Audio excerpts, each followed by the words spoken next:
Votre chien boite d'une patte arrière? Aujourd'hui, dans cette vidéo de Planète Animal, on va voir ensemble toutes les causes qui peuvent expliquer pourquoi votre chien boite d'une patte arrière.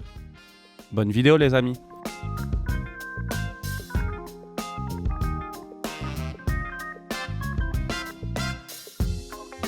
Rupture des ligaments croisés du genou.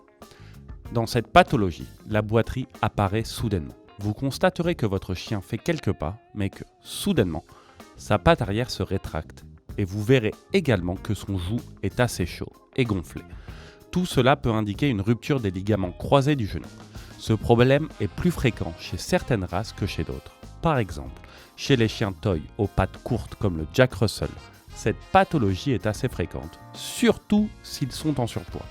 Cela ne veut pas dire qu'elle ne peut pas se produire chez d'autres races grandes ou géantes qui, à cause de leur poids, de leur physiologie et de leur anatomie, peuvent souffrir de ces déchirures ligamentaires. Elle est fréquente chez les Stanford américains, les Labradors, les Rottweilers, les Mastiffs tibétains et les Boxers. Mais elle peut survenir chez n'importe quelle race.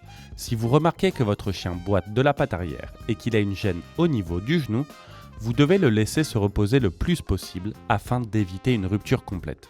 Si vous remarquez que le genou est enflé, nous vous recommandons d'appliquer un gel froid pour réduire l'inflammation. Chose faite, rendez-vous au plus vite chez votre vétérinaire de confiance.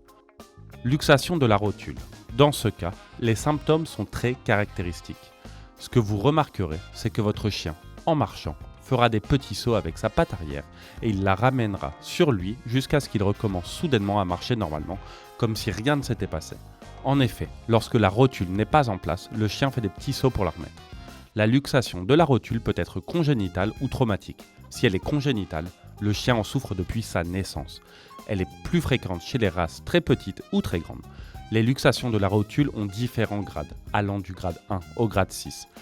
Le vétérinaire spécialiste vous dira de quel grade souffre votre chien et vous indiquera la marche à suivre. Il est important de ne pas laisser passer ce problème car il peut entraîner de l'arthrose. Si la luxation est traumatique, due à un coup ou à une chute, la procédure est la même. Le mieux est de se rendre chez le vétérinaire afin qu'il prescrive le traitement approprié en fonction de la gravité. Dysplasie de la hanche. Les symptômes les plus caractéristiques de cette pathologie sont les difficultés à monter et à descendre les escaliers, à quitter le canapé, le lit ou la voiture, c'est-à-dire à réaliser tout mouvement qui implique un saut. Les races les plus prédisposées à cette pathologie sont les Golden Retriever, les Labradors, les Mastiffs et les bergers allemands. Si vous remarquez ces symptômes chez votre animal, n'hésitez pas à vous rendre chez votre vétérinaire. Le spécialiste procédera, là encore, à un examen et à une évaluation du cas. Selon le degré de dysplasie, le vétérinaire recommandera un traitement ou un autre. Les cas de dysplasie moins graves peuvent être traités par la physiothérapie, des médicaments et des suppléments. Les cas les plus avancés requerront une intervention chirurgicale. Écharde ou corps étranger. Lorsque vous remarquez que votre chien boite de la patte arrière, on vous recommande d'inspecter attentivement sa patte à la recherche d'un objet qui pourrait s'être logé entre ses orteils ou dans ses coussinets, tel qu'une écharde ou un corps étranger. Dans le cas d'une pointe plus agressive ou d'une griffe cassée trop près de la racine, il faut consulter un vétérinaire. Et votre chien, pourquoi est-ce qu'il boite de la patte arrière? Dites-le nous en commentaire et n'hésitez pas à vous abonner. En attendant, à bientôt sur Planète Animal.